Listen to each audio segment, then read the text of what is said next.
O áudio que vocês vão ouvir agora é parte do podcast Xadrez Herbal. Caso vocês queiram ouvir mais sobre esse assunto e outros temas de política internacional, é só ir em xadrezherbal.com. Bem, passemos agora para o cheque no qual eu e o Felipe cruzaremos o Mediterrâneo em direção ao continente mãe. Militares do Níger anunciam ter deposto o presidente.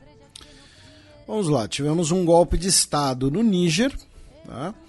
E a gente vai explicar agora os prováveis motivos desse golpe, as prováveis repercussões e por que essas repercussões, tá, elas não podem ser simplesmente desmerecidas como, é mais um golpe militar lá na África, bababá, não tem nada a ver.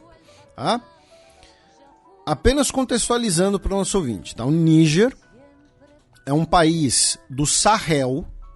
Sahel é uma faixa de transição de clima, fauna e flora entre a região do Saara, árido, desértico, ao norte, e as regiões de selva ou savana mais ao sul. Tá? E que significa fronteira do deserto. Justamente. Então, pois é a fronteira do deserto. Pô, perfeito. Né?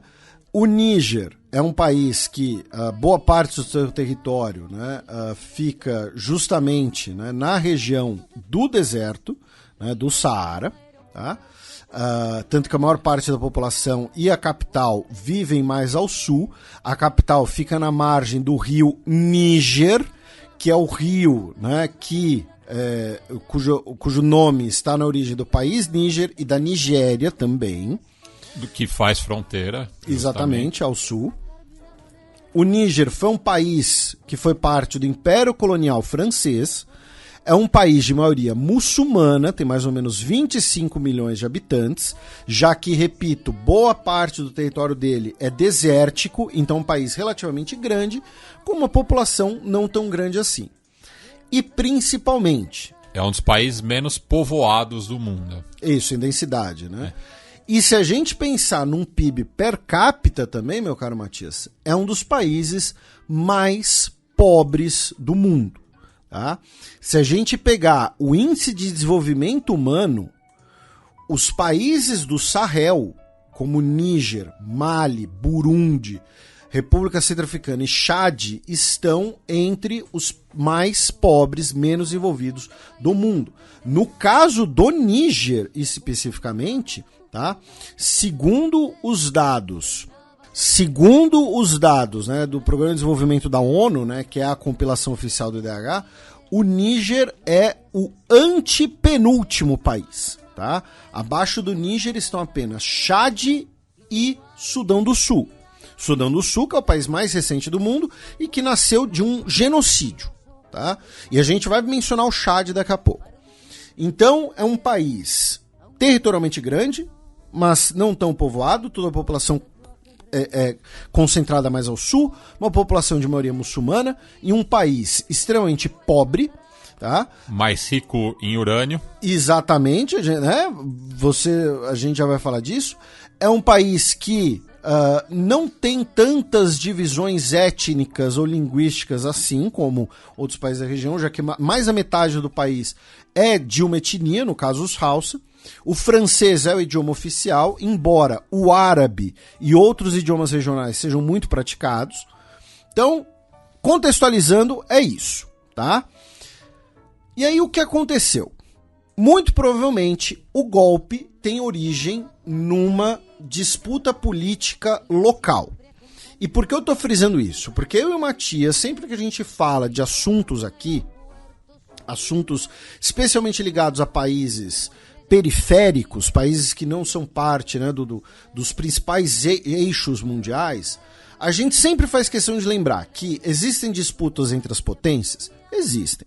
As potências disputam influência entre os países, vão derrubar governo aliado um do outro, mas sim. Mas também existe agência local. Tá? Então, os cazaques entraram em manifestação, porque eles é uma coisa dos Estados Unidos. Não, eles também tinham motivos para entrar em protesto. Tá? Mas os peruanos votaram no Pedro Castilho porque eles são a favor da China. Não, sabe? Então, qual a origem disso? Tá? O Níger é um país, como diversos países que são consequência do colonialismo europeu e do imperialismo europeu, é um país novo, pensando como Estado nacional, e que passou por diversos momentos de instabilidade. Né? Por que eu digo fruto do colonialismo e do imperialismo? Porque as fronteiras do Níger foram traçadas a partir, né, da presença francesa na região e são daquelas fronteiras, né, que partes delas são ali aquelas retas. Né? E o Níger se torna independente em 1960, o ano africano. Né? Se você é meu aluno pro CACD, lembrando que a prova é daqui a pouco, tá? Né? Você sabe que o 1960 é o ano africano. Né? É o ano que nós temos ali dezenas, literalmente, de independências. Tá? Desde então, nos últimos 63 anos, então, o Níger teve 4 golpes militares concretizados e meia dúzia de tentativas de golpes de Estado. Por 2 vezes, ele foi ditaduras militares que duraram mais de uma década. Tá? E por que eu estou fazendo essa recapitulação? Porque o atual presidente, tá, o que foi deposto, se chama Mohamed Bazoum. Ele chegou ao poder em 2021, sucedendo o Mahamadou Issoufou, no que foi a primeira transição democrática da história do Níger, que a gente até mencionou aqui no programa. E essa transição democrática teria gerado um pouco de desconfiança dentre alguns setores da política nigerense, tá? É nigerense, esse é o gentílico, eu confesso que eu tive que pesquisar, tá? Para garantir. Inclusive, assim, eu vou fazer um comentário, tá? O Matias vai pegar o que eu tô falando. É engraçado ver os vídeos na mídia dos Estados Unidos falando sobre o Níger. Porque, né, lá, Níger parece muito com uma palavra que é muito mal vista lá, que tem toda a polêmica. The N-word. Isso, toda a polêmica ali do Tarantino e tal, né, o Samuel Jackson, né, que teve aquela entrevista lá com o repórter, que ele fala pro repórter, não, fala a palavra, fala, e o cara se recusa e tal. Embora eu acho que a pessoa que mais fala essa palavra no mundo é o Snoop Dogg. Você vê um vídeo do Snoop Dogg, a cada 5 palavras que ele fala, 2 é a N-word. Mas enfim. Mas ele tem uma pronúncia diferente.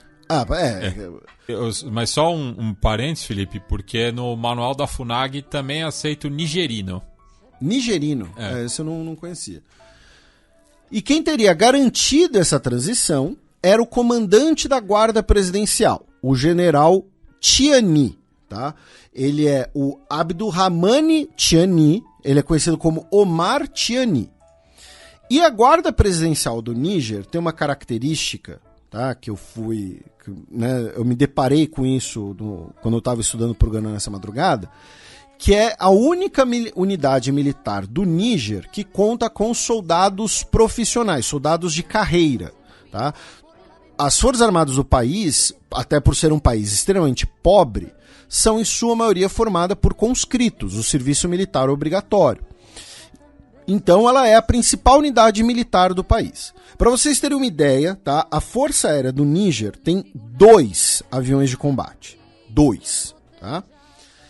E o Omar Tiani, ele, embora tenha garantido essa posse, ele era visto pelo atual presidente, o Bazoum, como um homem forte, um aliado do seu antecessor, que foi o que nomeou ele para o cargo. Tá? O Tiani chefia essa guarda presidencial desde 2015.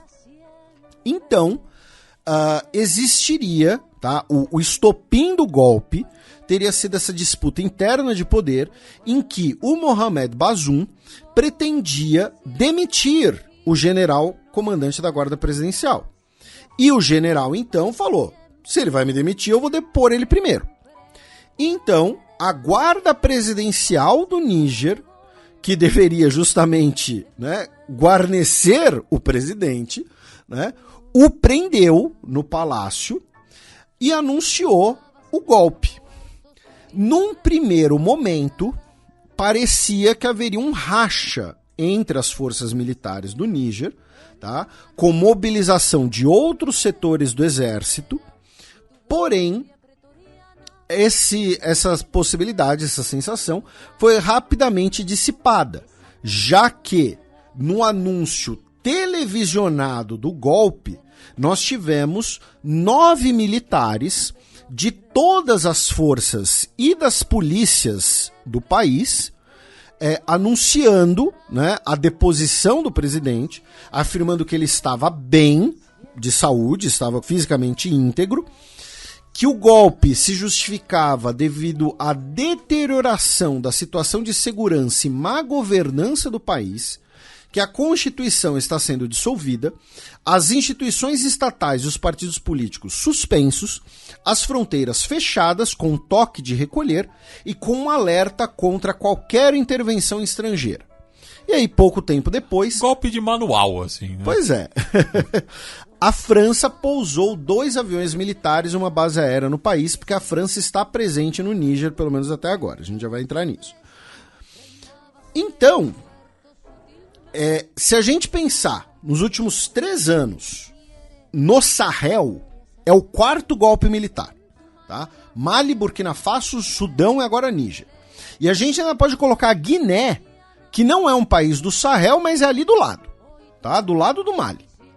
E só um detalhe que se você fizer uma linha contínua entre esses países, você vai do Oceano Atlântico até o Mar Vermelho. Ah, sim, né, cruza, exatamente. O Sudão, né, Porto Sudão. E nessa região, ou nos últimos anos, nós temos uma grande atividade jihadista, né, grandes atividades de grupos extremistas muçulmanos, também grupos, né, às vezes separatistas ou puro e simples banditismo. Porque, como o Matias já havia antecipado, a gente vai começar a aprofundar isso em relação ao Níger, né? Você controlar, porque um grupo jihadista quer controlar ali uma região no meio do Níger ali, tal. Porque significa muitas vezes você controlar uma mina, de ouro, inclusive literalmente, tá? No caso do Níger, nós temos um elemento principal nisso tudo, que é o Níger fornece cerca de 5% de todo o urânio mundial. Além dele ser rico em ouro, cálcio, cassiterita e outros minérios, tá? O urânio do Níger, sendo o Níger uma ex-colônia francesa, que tem o francês como idioma oficial e que usa o franco-africano, vocês acham que ele vai para onde, gente? Vai para a França. E a França é um dos países que mais usa energia nuclear no mundo. 75% da energia elétrica consumida na França vem das suas usinas nucleares. Nos últimos 10 anos, a França começou a diversificar o seu fornecimento, mas, ainda hoje, cerca de 30% de todo o urânio usado na França vem do Níger. Tá? Isso quer dizer que a cada 5 lâmpadas acesas na França, uma está acesa, alimentada pelo Níger. Com um detalhe ainda mais cruel nisso tudo. O lixo radioativo depois é levado para o Níger, tá? Então, o Níger tem 2 reservas de urânio que são essenciais para a economia francesa. Ao ponto que, e eu já tinha comentado isso no programa um tempo atrás, 10 anos atrás, uma questão da prova do concurso de admissão à carreira diplomática, da prova de geografia, gerou protestos da embaixada francesa, porque afirmava que a presença francesa no continente africano, acho que no Mali, se justificava para a proteção das minas de urânio no Níger. E aí a França falou, não, a França está agindo de acordo com o Conselho de Segurança da ONU, bibibi, bobobó. Tá? Então, o Níger tem um solo riquíssimo, tá? E o nosso ouvinte mais atento, ou que curte bastante história, deve ter notado que dos 5 países que a gente falou que passaram por golpes de Estado, meu caro Matias, tirando o Sudão, todos os outros foram colônias francesas, né?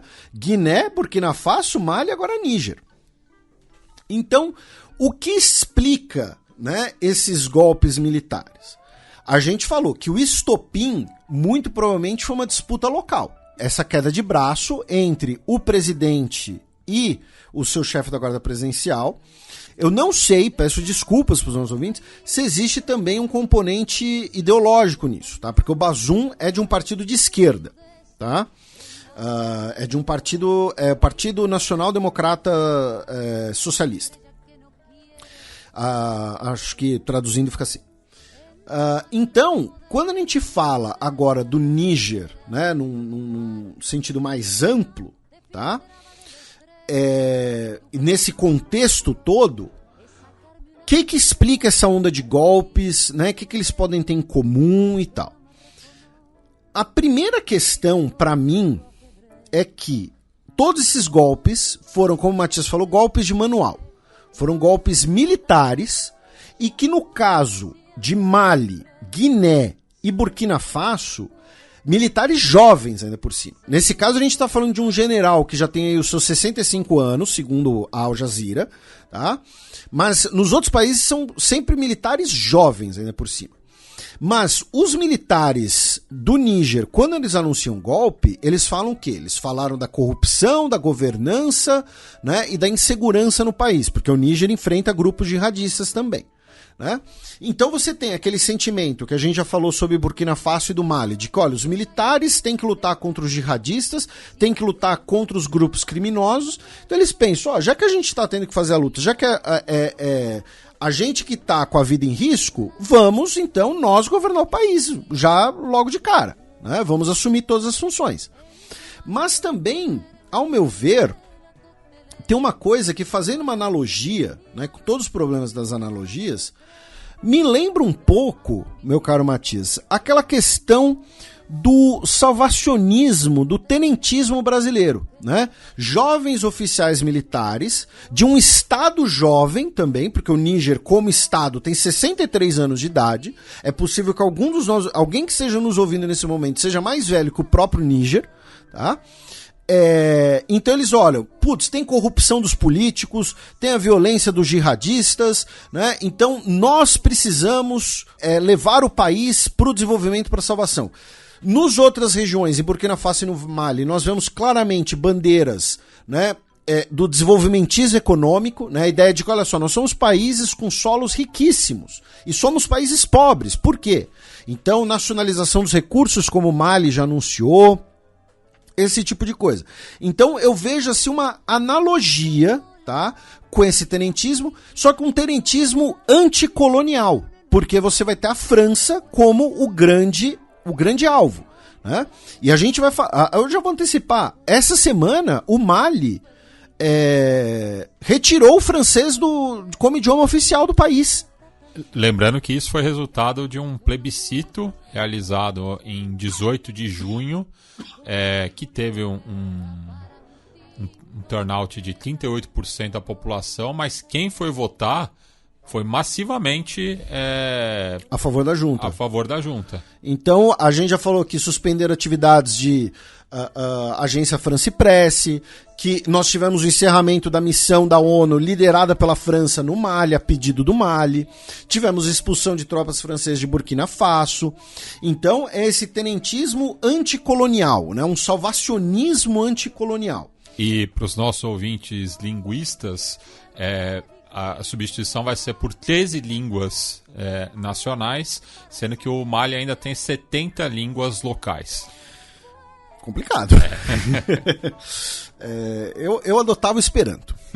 Mas então você tem esse fenômeno, né? Esse fenômeno desse desenvolvimentismo anticolonial liderado por jovens militares, em maioria dos casos, que busca ali a ideia de que, olha só, né, os políticos são corruptos, os políticos são pró-França, são pró-colônia. E, né, junta com isso a pobreza, né, a percepção de corrupção, a percepção da exploração das riquezas do país. E o segundo aspecto, né, é a disputa global. Por quê? Né, a gente vai ter ali, de um lado, França e Estados Unidos, de outro lado, Rússia e China, basicamente. nessa busca por maior influência no continente africano. Falando em linhas gerais, claro. Quando eu digo maior influência, seja política, seja econômica, parcerias. Nosso ouvinte do Xadrez Herbal sabe que no último ano, todos os chefes de diplomacia dos principais países ou presidentes, como o próprio Macron, viajaram pela região. No caso do Níger, nosso ouvinte, assim, a gente mencionou isso por 30 segundos, mas no último mês de março, o Antony Blinken foi o primeiro secretário de Estado da história dos Estados Unidos a visitar o Níger. Por quê? Porque, primeiro, cai a presença francesa no Mali. Depois, cai a presença francesa no Burkina Faso, nesse evento dominó. O Níger e o Bazoum passaram a ser vistos como um bastião ali pró-Ocidente, pró-instituições liberais ocidentais, tinha boa relação com os Estados Unidos, inclusive, treinava os militares do Níger contra os jihadistas. Você tem presença militar francesa no país, como eu já mencionei. Então, o Níger seria esse bastião. E agora, isso, inclusive, foi usado como arma retórica contra o próprio Bazoum. Falando, ele é um fantoche, na verdade, da França, ele é um fantoche dos Estados Unidos. E aí, por mais que você tenha um cenário de descontentamento dos militares, a queda de braço interna, particular a eles, você também não vai ter um golpe de Estado no louco. Vou meter o louco aqui, vou dar um golpe de Estado. Porque se todo mundo ficar contra você, você fica isolado. Você não. Então, os militares do Níger certamente já tinham conversas, já tinham possibilidade de falar, olha só, se a gente bater a porta na cara dos Estados Unidos e da França, a gente vai poder contar com outros atores aqui do lado. Nesse caso, quem podem ser esses atores? Podem ser, por exemplo, a Rússia. Coincidentemente, nós temos duas grandes coincidências essa semana. Primeira, tivemos demonstrações pró-Rússia na capital Niamey logo depois do golpe, porque tivemos manifestações pró-Rússia em Burkina Faso alguns dias antes. E segundo, estava rolando até agora há pouco, a cúpula Rússia-África em São Petersburgo, com 17 chefes de Estado africanos, dentre outras delegações. O Putin disse que ela foi menor do que a edição anterior por pressão dos Estados Unidos. Os líderes africanos foram até a Rússia para conversar sobre investimentos, sobre o acordo de grãos, a gente já vai entrar com mais detalhes nisso, sobre cooperação de armas, a Rússia vende, todo mundo vende armas para o continente africano. E vamos lembrar uma outra coisa. Quando nós tivemos o motim do Grupo Wagner, eu falei aqui que, olha, podem desarmar o Grupo Wagner, tá? Pode ter a repercussão que for, mas o Putin não tem como dissolver o Grupo Wagner da noite para o dia, porque a presença russa no continente africano, ela está diretamente ligada ao Grupo Wagner. Os nossos ouvintes sabem que o Grupo Wagner tem relação com a origem do atual conflito no Sudão, que o Grupo Wagner está no Mali, está em Burkina Faso, está na República Centro-Africana, que atores políticos da República Democrática do Congo querem maior participação da Rússia no país. E agora, nós temos essa ação no Níger. O líder da junta militar de Burkina Faso está lá, inclusive fardado, ele só anda fardado, que nem o Zelensky. Sabe quem está em São Petersburgo? O Prigozhin.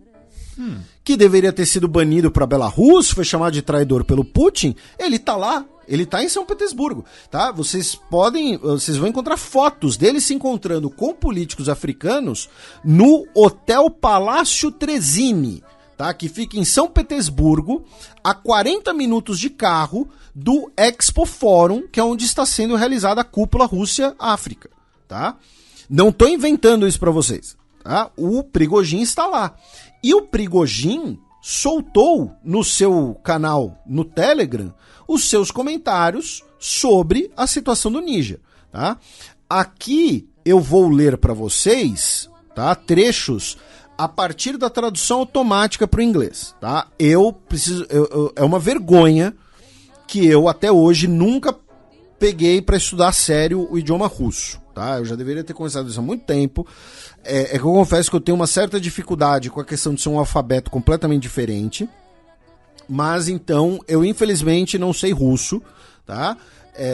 Então eu tenho que confiar aí no tradutor automático. Mas ele fala que a remoção desse presidente pró-França é parte da luta por uma independência verdadeira pelo povo do Níger, que a França ativamente desestabiliza a situação nos países africanos para impedir o desenvolvimento e manter a sua presença lá eternamente. E por isso que a presença militar francesa na África era pouco eficiente, ao contrário da presença do Wagner, já que 1.000 combatentes do Wagner seriam suficientes para destruir os terroristas e restaurar a ordem. Ou seja, ele já está oferecendo os serviços dele, o serviço da empresa dele, né? E vai mandar o Wagner o quê? Para guarnecer o oásis ali no meio do deserto? Não, vai guarnecer a mina de urânio, vai guarnecer a mina de ouro, que nem no Sudão, né? Então, além da dinâmica interna, além desse descontentamento dos militares nigerenses, você também tem essa disputa de poder entre Rússia e França, porque, repito, dificilmente você vai ter um golpe militar dando o louco, tá? Você vai procurar, já em outros canais diplomáticos, em backdoor channels, tá? Apoios, eventuais substituições. Olha só, se os Estados Unidos e a França impuserem sanções aqui, o que a gente vai fazer? Com o que a gente pode dialogar? E o Níger repito, importantíssimo para a economia francesa, devido ao seu fornecimento de urânio.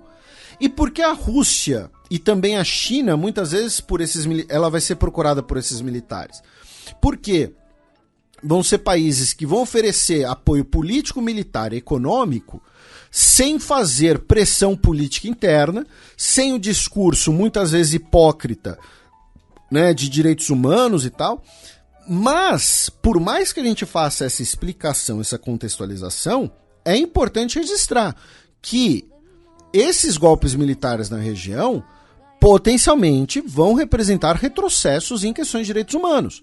A gente falou, algumas semanas atrás, do relatório produzido pela ONU de um massacre no Mali, cometido por tropas do exército e paramilitares do Wagner. Tá? E não foi um massacre de mataram 50 homens armados da Al-Qaeda. Não, foi um massacre de uma vila inteira. Tá? Então, por mais que a gente explique, por mais que a gente contextualize e por mais que faça sentido nessa queda de braço internacional, também não podemos ignorar o fato de que é um golpe militar, que suspendeu a Constituição, que impôs um toque de recolher, que fechou as fronteiras, que vai sob a justificativa de combater a corrupção, combater o jihadismo, combater a violência, combater o comunismo, combater o espantalho que for, realizar detenções arbitrárias, realizar atos de violência, pessoas podem morrer, né? Então também não podemos virar o olho para isso, tá? Por mais que a gente possa criticar a presença francesa na região, e tem que ser criticada mesmo, né? Esse neoimperialismo, a gente também não pode virar o olho para qualquer coisa, né? O presidente, né, que ainda é reconhecido pela maioria das instituições, né, o Mohamed Bazoum, ele disse que os ganhos duramente conquistados da democracia precisam ser preservados no país e que o golpe é motivado por ganhos pessoais, né, provavelmente uma referência ao fato de que o general, né, que lidera, né, a guarda presidencial estaria ali sob a suspeita de eventualmente ser demitido. Tá? Então,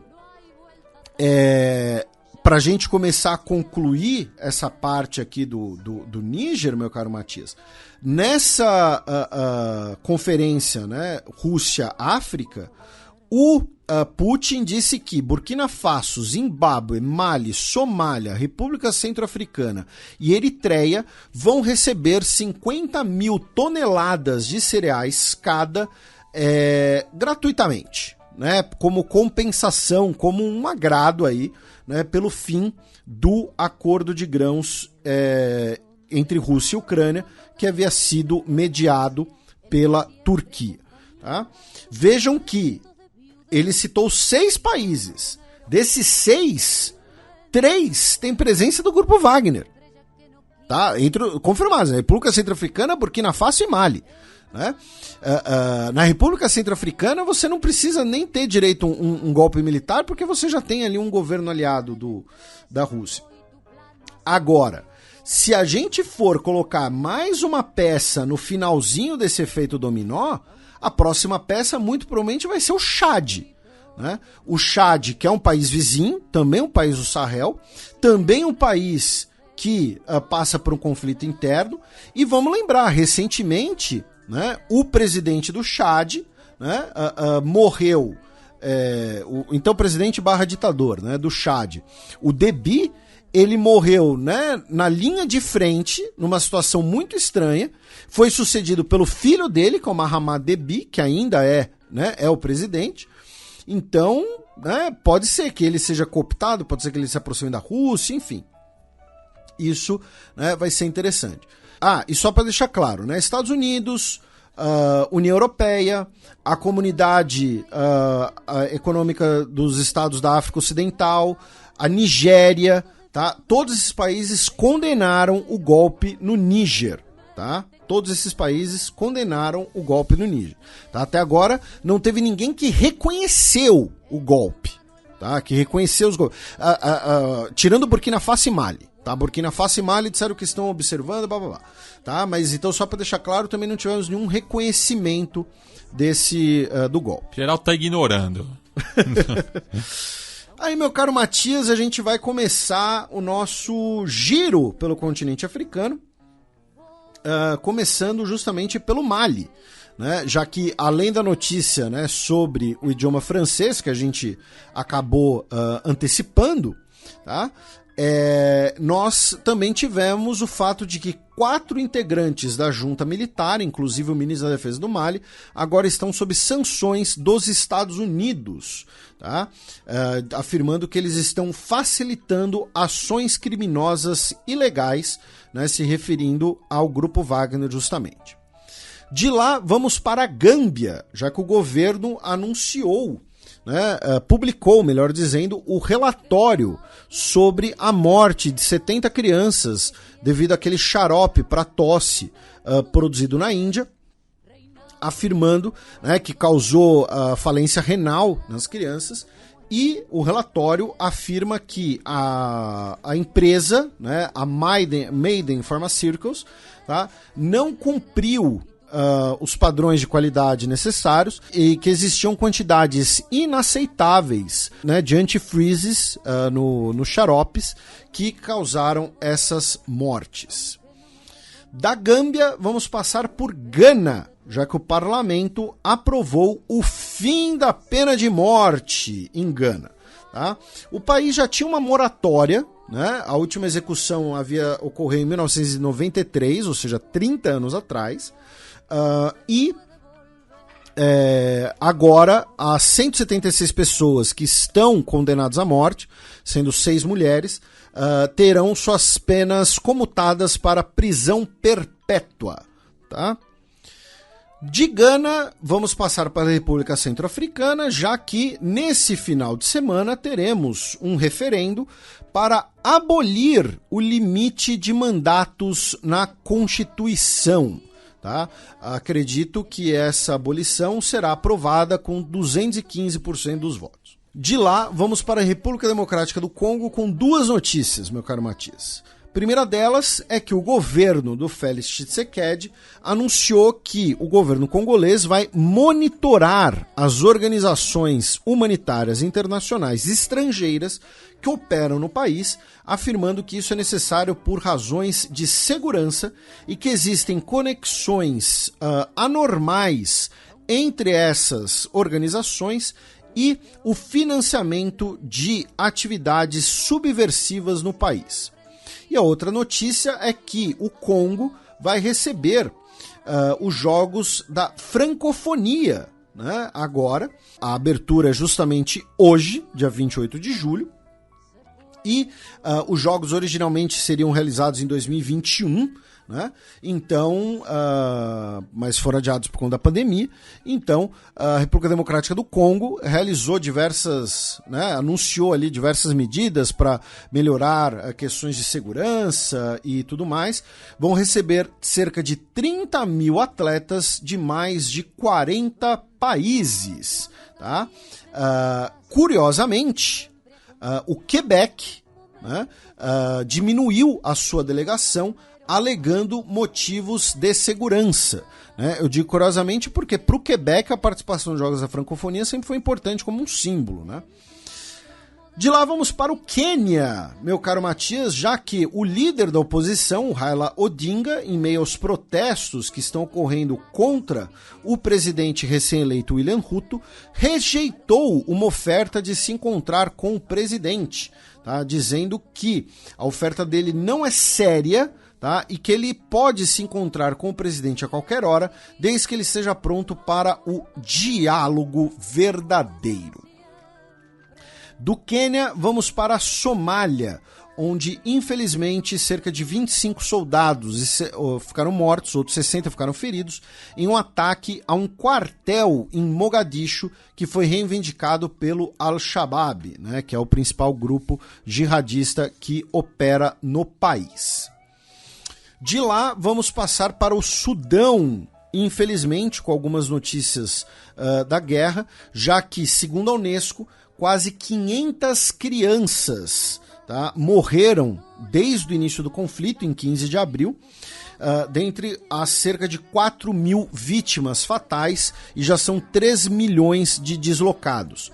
Essa semana tivemos combates nas duas principais cidades, né, do país, Khartoum, que é a capital, e Omdurman, que é parte da grande Khartoum, digamos assim, né? Elas são separadas pelo rio Nilo, né? E tivemos combates nas duas principais cidades, incluindo ataques aéreos pela Força Aérea Sudanesa contra alvos na capital Khartoum, tá? E finalmente vamos para a Argélia, né? Já que os incêndios ali que afetam todo o Mediterrâneo nesse mês mais quente registrado também afetaram a Argélia, né? Ano passado já tivemos muitos incêndios na Argélia, a gente comentou isso aqui, e do dia 24 de julho para cá, meu caro Matias, foram 34 pessoas mortas nos incêndios, pelo menos 26 pessoas tiveram que ser hospitalizadas. Das 34 vítimas fatais, 10 eram soldados, e hotéis e vilas ficaram completamente devastados, especialmente na costa e na região da fronteira com a Tunísia, tá? Na província de El Taref, que é a província mais oriental da costa argelina, e onde fica o Parque Nacional de El Kala, que é um parque que tem ali um ecossistema único, devido ao fato ali de ser uma região